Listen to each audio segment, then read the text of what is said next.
having lunch one day with my wife a couple years ago, and I was having lunch in a very crowded restaurant, and a mother and daughter were having lunch right beside me. And I happened to just overhear, not trying to eavesdrop, but overhear this conversation where this young woman was talking about going to college, and she wanted to study something in wildlife management or something like that. So I said, excuse me, I don't want to interrupt. I said, but I'm on the board at the zoo, and I said, we love to have young people up to do internships and anything like that. If we could help you, and I overheard you tell your mother that this was maybe something you were interested in. And her comment out of her mouth was simply, I hate zoos. They're not the rich and famous. Their profit comes not from the thing they sell, but the good they do. Our nation has more than 1.5 million nonprofits that employ 1 out of 10 Americans, providing services that otherwise go unfulfilled, keeping our community connected when all else fails. But nonprofits often lack the tools to properly promote themselves, to inspire more donors and volunteers and clients to their cause. That's where I come in. I've been in the nonprofit world for nearly 20 years. I connect nonprofits with marketing professionals who donate their time and expertise so that, at the end of the day, these life-giving organizations can do more, do better, by creating more. That's right, Buzz. So today we are at Mill Mountain Zoo, this iconic attraction atop Mill Mountain overlooking downtown Roanoke, Virginia. And it's really an interesting moment in the zoo's history. They've been closed for the last 2.5 months due to the coronavirus crisis, but they're also experiencing a crisis in terms of their mission.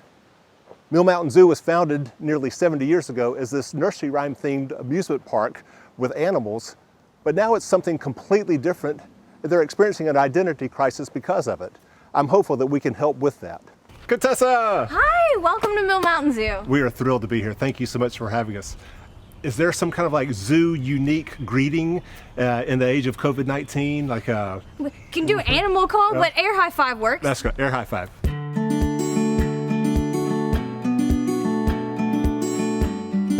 So coming to the zoo really helped foster my love for animals, which is what, animal facilities like this should do. And as a result, I decided I want to work with wildlife. And so I moved on. I went to college. I studied wildlife science. I came here as a keeper before I became guest services manager. So the zoo became a huge part of my life. The importance of being exposed to all these animals from different countries is it fosters just a general love for wildlife. And if you maybe fall in love with, say, a snow leopard, maybe then you'll go, oh, let me look at what cats we have around here. And then you'll learn about your native cats. Like around here we have bobcats. And maybe people will learn about that, and then they'll learn, oh, maybe we need to do some conservation practices to help these animals. Well, I grew up with zoos, so I grew up at the San Diego Zoo, and so when my family moved here, we were really interested in being a part of the zoo. We always had animals around, and so we wanted to, we're excited to have some place that did education and took care of animals, and so we always just kind of wanted to be a part of and help out the zoo as much as we could. Yeah, I think we share the planet with all these animals, and I think we have a responsibility to take care of them. And I know that sometimes there can be fear, that we don't know enough about animals, so we get afraid of them, and that makes us hurt their environment or hurt them. And so, we share the world with these things, and I think we should learn to appreciate them and learn just how to do that. So I think humans have a responsibility to kind of help protect the world and protect animals and to learn all we can about them. Yeah, and we volunteer with the education department, and I think the education mission here at the zoo is an enormous part of the work that they do, both in terms of taking animals out into the community, but also being a place where people can come and learn about conservation methods and what's happening with animals here in the Appalachian region. So I think that focus is an important distinction between what the Mill Mountain Zoo is doing and maybe some other zoos aren't. A lot of the animals here are rescued or some way hurt and were taken in, so it's a lot of good stuff instead of bad. So they're taken care of very well, and it's not like the evil zoo that you You know, for a while we were operated by Roanoke City for a number of years. We were operated by the JCs.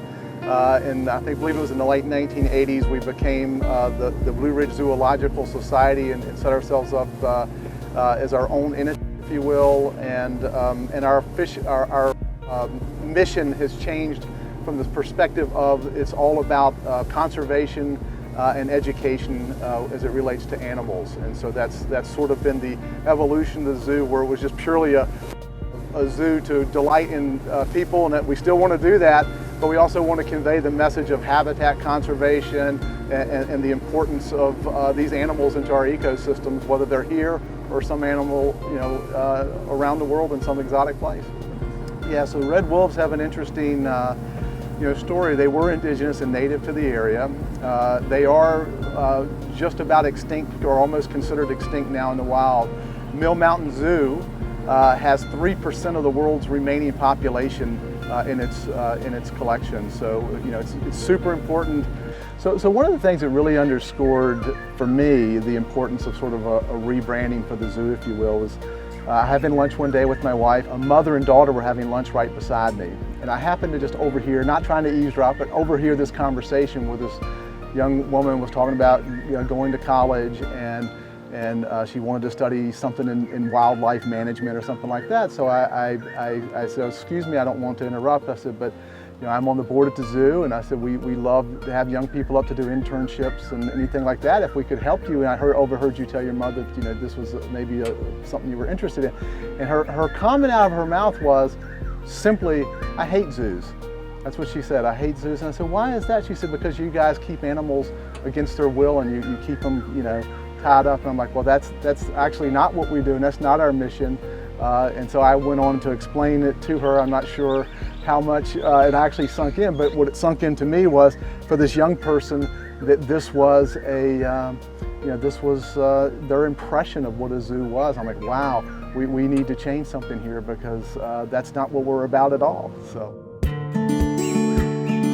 Based on my train ride conversation with David Robertson, it sounded like it was time to get Wordsprint on board. Wordsprint is a Southwest Virginia print marketing company owned by Bill Gilmer, who brought with him Chris DiOrio and Heather Alderman to take a tour of the zoo. So based on what you've seen here, what are your initial impressions of where they need to go in terms of maybe a new name, or is that even on the table, new branding? I think that there's maybe it's just my personal feeling. I thought a zoo was where you went to go to see the lions and tigers and elephants. And that's not what this place is all about at all. This is really about education and about preservation. And I think that is, I'm not sure that's the message that comes across right now. I'm with Heather. I think if we can, and legal and all that, we should really consider changing the name. I just think zoo brings too much of a connotation of captured animals, whereas this is actually the opposite. You got to counter that though with the fact that Mill Mountain Zoo is an institution. That's right.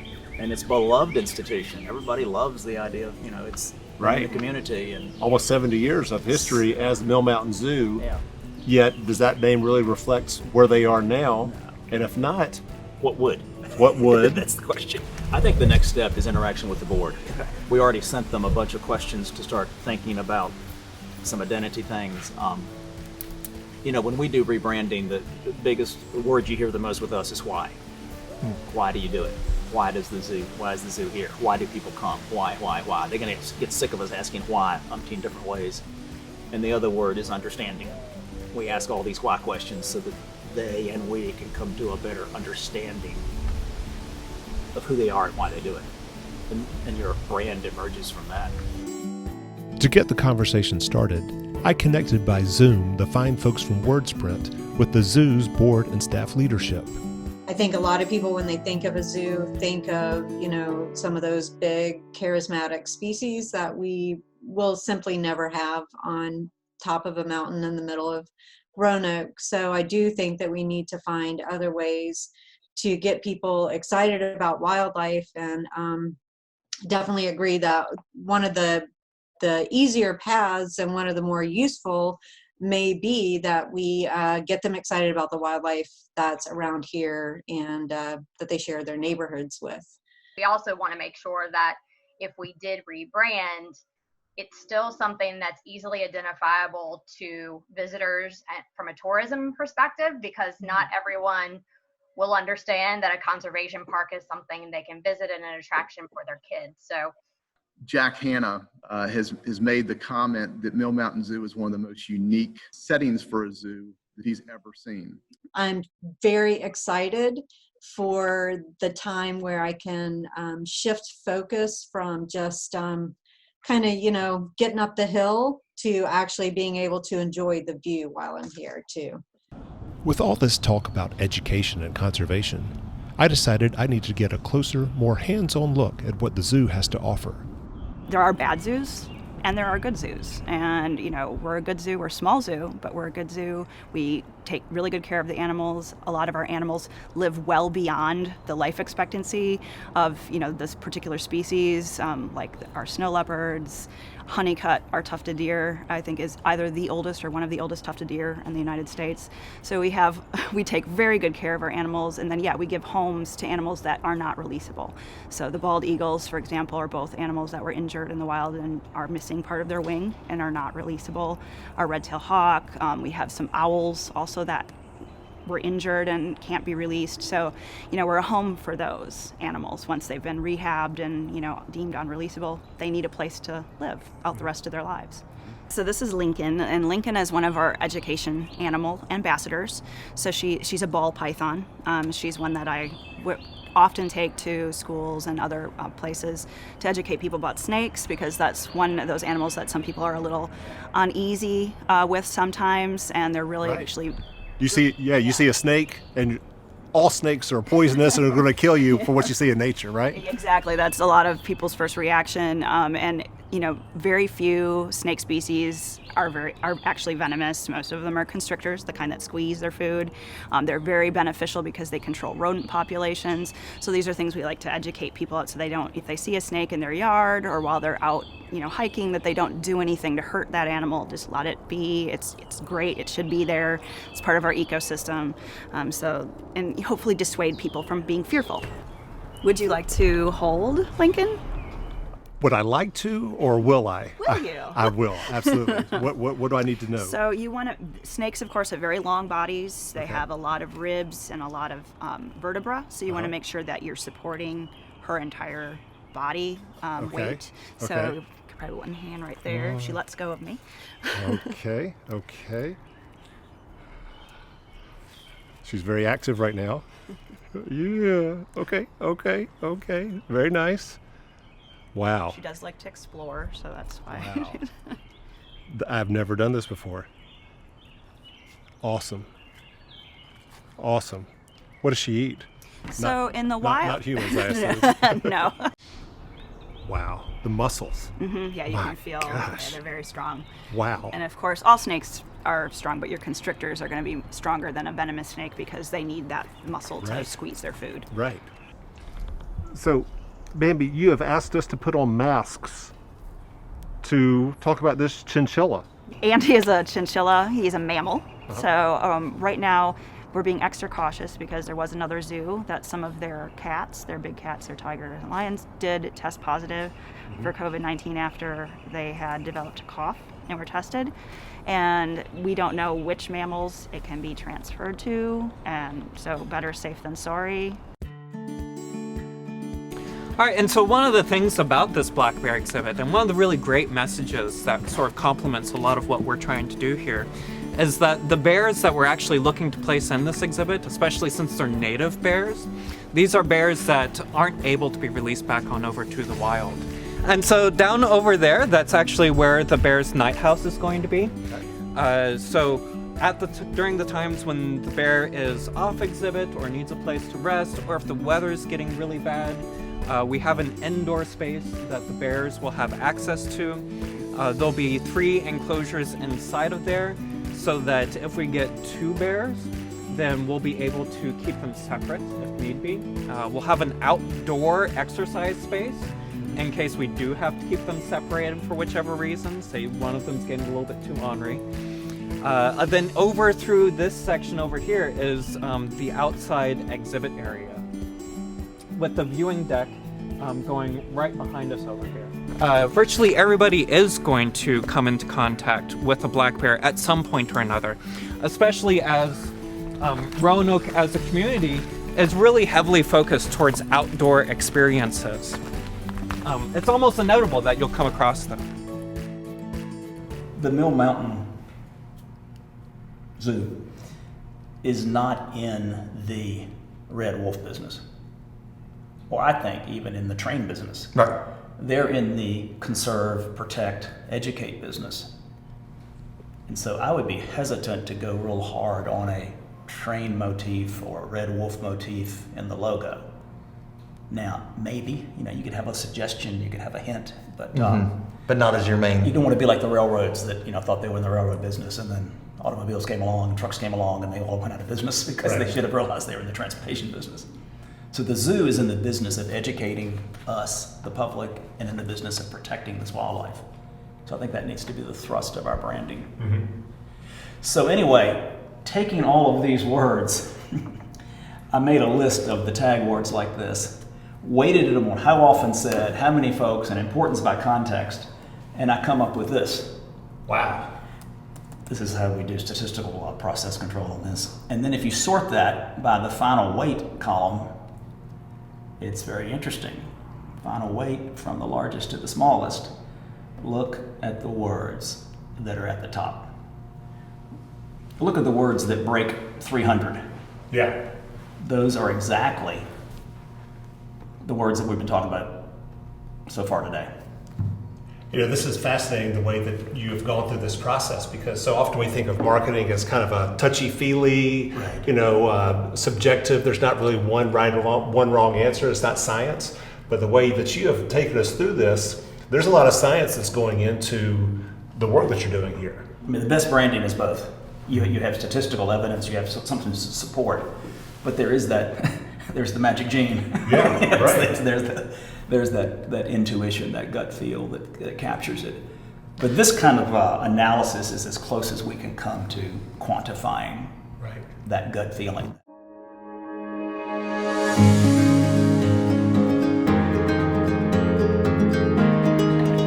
So then we can do the two beside each other that are the same. Right now,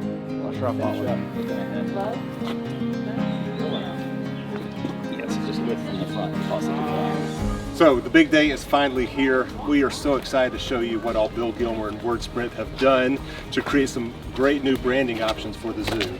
Well, we are excited to see what y'all have come up with. We know you put a lot of effort into it. We appreciate that, and we're thrilled to be here to see what you've come up with. Excellent. I'm excited, but I know whatever Wordsprint does is going to be quality. We listened to everything the board told us. We realized that Mill Mountain Zoo is not a zoo anymore. And so here are the names that bubbled to the top with some potential branding. This one we kept very simple. Mill Mountain Wildlife Refuge, simple two-color. Color combinations could actually change. There are a variety of those that we could offer. We kept on hearing simple. This is our simplest one. We kept hearing the view, the mountain view, and that's something you guys are proud of and really want to incorporate. So this one, well, like I said, we tried to talk you out of it, but every time we heard something, we heard the mountains. So we kind of went with that one. That's probably me. Did another version, kind of a little bit more fun, and added it that way. Now we also have one more bonus option where we came back to simple.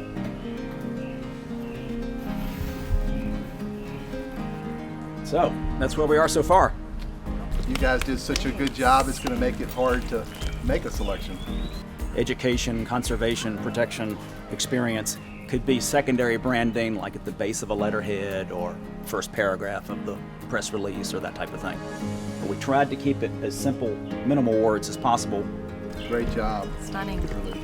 As much as you all tried to talk us out of that one, it really is gorgeous. I mean, I don't know that it's the right one, but it is really beautiful. There'll be a lot of discussions. A lot of discussions. A lot of discussions to sort of shortlist this down to which is the right one. but they're all beautiful, they're well done. We certainly appreciate the investment of time that you guys have made. It was a lot, and we certainly appreciate it, and we appreciate the outcome here. It's really remarkable. We know that when it comes to a rebranding, that there are a lot of other costs associated with how to fully implement that for an organization. And so Bill has one other treat for you guys, and I'll let him go grab it here right now. Once you make your selection, play with the words, play with the graphics, you're going to want to start doing like stationery, business cards, envelopes, this type of thing. But to help you get started with that, once you're ready, we are giving you $1,000. Wow, that's amazing. Stationery starter kit. Wow, All right, thank you. That's absolutely... Divvy this up however you want.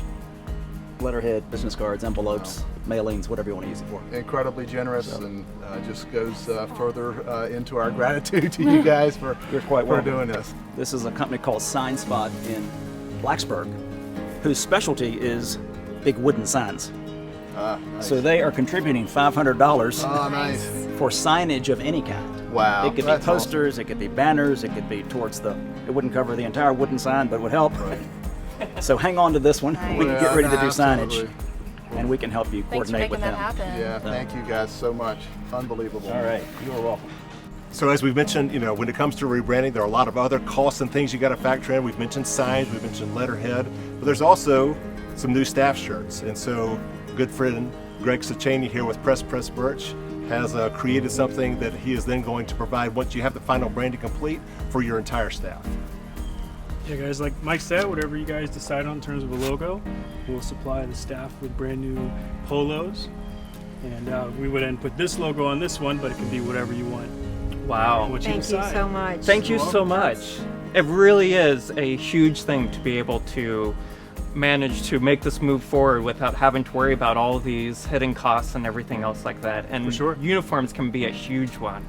We at Visit Virginia's Blue Ridge are absolutely thrilled about the unveiling or the unmasking and the rebranding of this great iconic attraction here in Virginia's Blue Ridge, right in really the heart of the mountains. So, well, you have our commitment that it will continue moving forward. For fact, we've got some things we'll share with you that we're going to start doing today, and Catherine's going to do that with us. Awesome. David, as a part of Visit Virginia's Blue Ridge team, we want to fully support you in getting this message out to visitors and to stakeholders.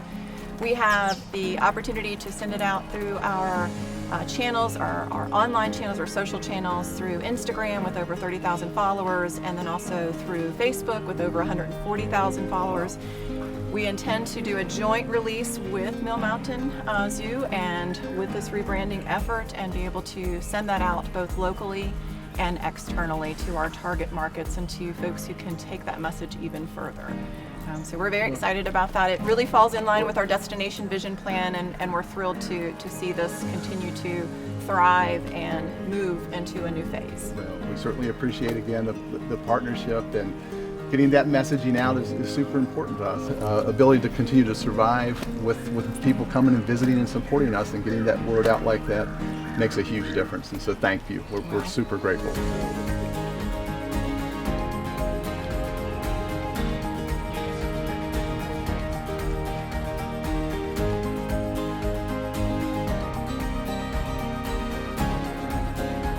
Oh, no, I originally had my date wrong.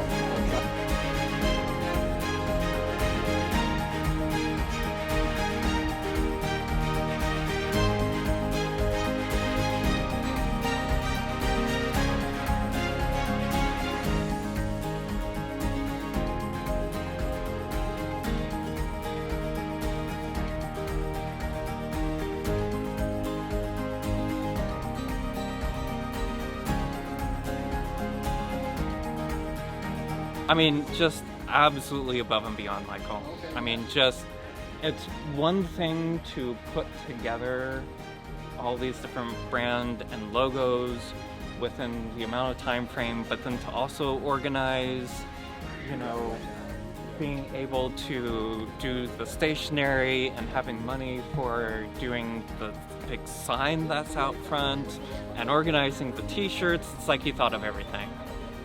It's really inspirational to feel the community, feel you all behind us, helping to push us up over a hill that I've been waiting to see the top of for quite some time. And I'm so excited about what this will mean for us, about getting us away from an image that we aren't really anymore.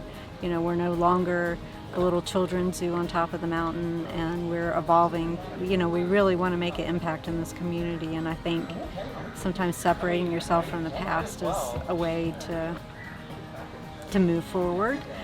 So I'm so grateful, and this means so much to me. I've hoped for it and have been looking forward to it for 8.5 years.